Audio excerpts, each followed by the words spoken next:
My name is Ken Kawall, and I'm a resident of the town of Lincoln. Could I get the next slide, please? I'm here today to ask for your support to update the Diversity, Equity, and Inclusion Advisory Committee terms of reference. The first reason to do so is that bullet point 3 of the committee's purpose does not align with the published committee mandate. In the mandate, there are no restrictions that this advice and information can only be on issues requested by council staff. Next slide, please. The first two sentences of this slide are from the region's website and speaks to your assessment of the committee members, most capable and qualified, and they are. As one of those DEI committee members, I am shocked that on page 3 of the staff report, staff, without any evidence, have ascribed some sort of nefarious intent to the proposed changes, saying they're intended to move beyond regional business. That is absolutely incorrect. I find it outrageous that staff are spreading misinformation and without any evidence are criticizing a citizen committee who volunteered to help make Niagara a safe and inclusive community. Next slide, please. As I understand it, the region's DEI focus started with the signing of the declaration to join the Coalition of Inclusive Municipalities in September 2020. If you haven't read it, I suggest you do. Look specifically at the objectives. Next slide, please. Since that time, the region published its 5-year DEI action plan. A year ago, you established the Equitable Region Strategic Priority and formed the DEI Advisory Committee. During that time frame, an additional 2.3 million people have immigrated to Canada, most of them to Ontario. Did you know that today approximately 35% of Ontario's population are immigrants? The public's perception is that while this is a good start on the region's part, we have not seen any follow-up action, and we're watching Niagara get further behind other municipalities in dealing with DEI. Next slide, please. So while the region has taken some initiative, the committee is not feeling safe or inclusive. And on the right-hand side are a few examples of why. Next slide, please. Let me address the recommended change to remove the as requested.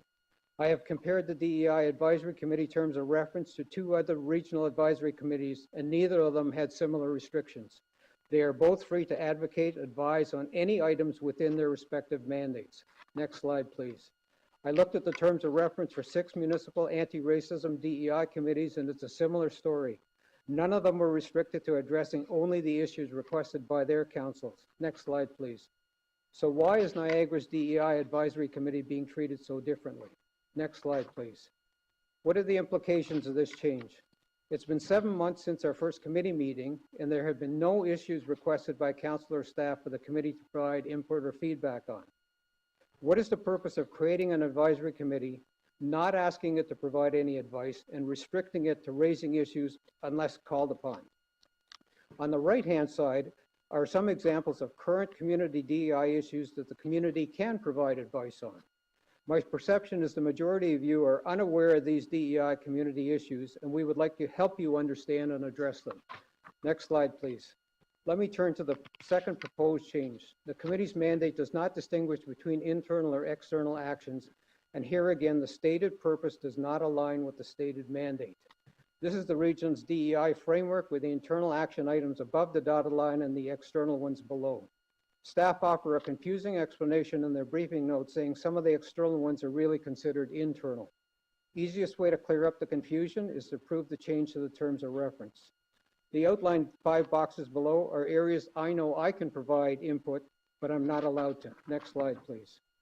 On page 4 of the staff report, staff have reported that these changes would expand the scope of the DEI Advisory Committee to include agenda items that are out of scope of the mandate and jurisdiction of Niagara Region. That is absolutely incorrect.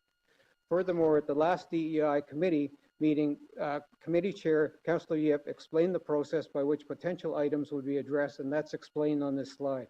The criteria continues to be whether they are within the mandate of the region and whether the issue was a matter for consideration by the DEI Advisory Committee. Next slide, please. Some of the members of the committee are frustrated that we cannot provide advice to council on regional DEI issues and opportunities to create a more inclusive society in Niagara. If you don't intend to leverage our collective experience and skills, then disband the DEI Advisory Committee. It's worse to pretend you're doing something if you really don't intend to. Or you can embrace our efforts to support you and council in addressing regional DEI issues that are currently languishing and creating further distrust with many racialized communities. Help us to help you and the region approve the changes to the DEI Advisory Committee terms of reference. Thank you.